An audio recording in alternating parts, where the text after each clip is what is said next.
Perkenalkan, nama lengkap saya Elizabeth Munairni dari Prodi Pendidikan Bahasa Inggris semester 2.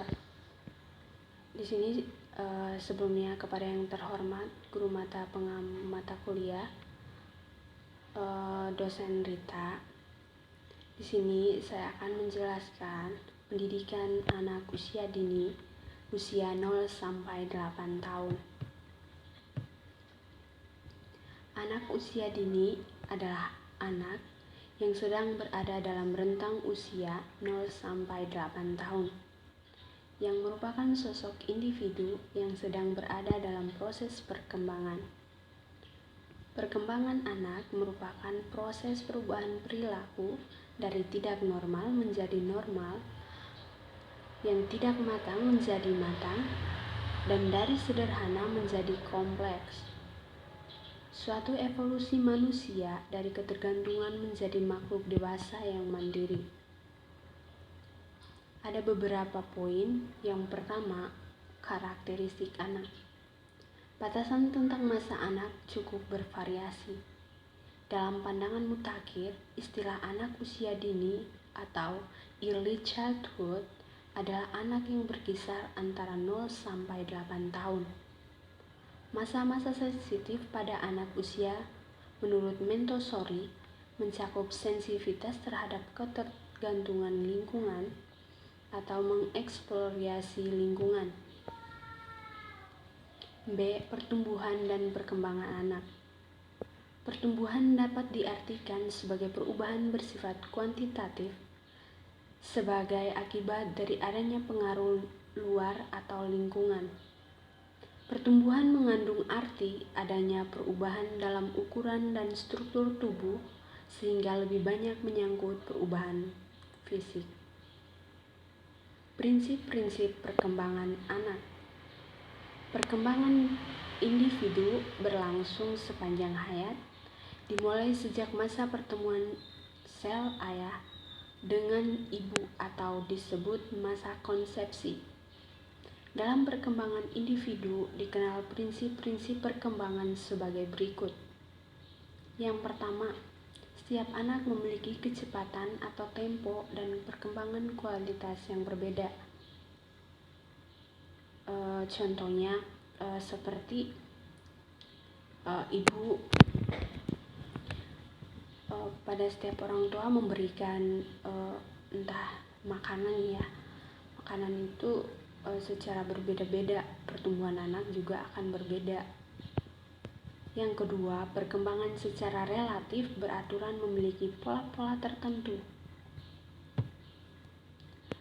Tugas-tugas perkembangan masa anak. Tugas dan perkembangan merupakan suatu tugas yang muncul dalam suatu periode tertentu dalam kehidupan individu. Menurut Havighurst, jika seorang individu gagal menyelesaikan tugas perkembangan pada suatu fase tertentu, maka ia akan mengalami kegagalan dalam pencapaian tugas perkembangan pada masa berikutnya. Karakteristik aspek perkembangan anak. Yang pertama, perkembangan motorik. Perkembangan motorik ini merupakan Perkembangan motorik seiring dengan perkembangan fisik yang beranjak matang. Perkembangan motorik anak sudah dapat terkoordinasi dengan baik. Yang kedua, perkembangan intelektual. Perkembangan intelektual merupakan salah satu aspek yang harus dikembangkan pada anak intelektual, seringkali disinonimkan dengan kognitif. Proses intelektual banyak berhubungan dengan berbagai konsep yang telah memiliki anak dan berkenan bagaimana anak menggunakan kemampuan berpikirnya dan memecahkan suatu persoalan. Faktor kognitif mempunyai peranan penting bagi keberhasilan anak. Yang ketiga, perkembangan bahasa. Bahasa merupakan sarana komunikasi dengan orang lain. Dalam pengertian, tercakup semua cara untuk berkomunikasi di mana pikiran dan perasaan dinyatakan dalam bentuk tulisan, lisan, maupun syarat, ataupun gerak dengan menggunakan kata-kata, kalimat bunyi. Yang keempat, perkembangan sosial.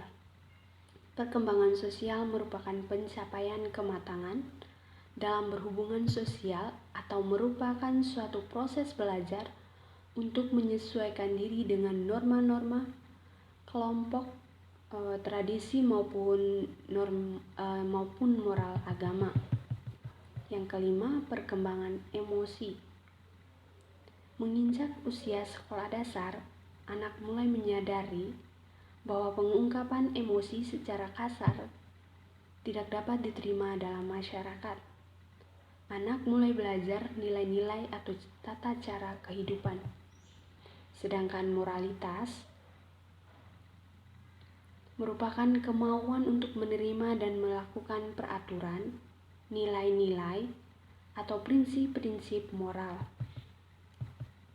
Yang pertama, pendidikan langsung, yaitu melalui penanaman pengertian tentang tingkah laku yang benar dan salah atau baik dan buruk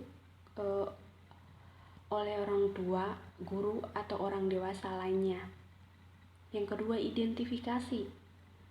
Identifikasi yaitu dengan cara mengidentifikasi atau meniru atau tingkah laku moral seorang yang menjadi idolanya. Contoh seperti orang tua, guru, atau orang dewasa lainnya. Yang kelima, proses coba-coba atau trial and error.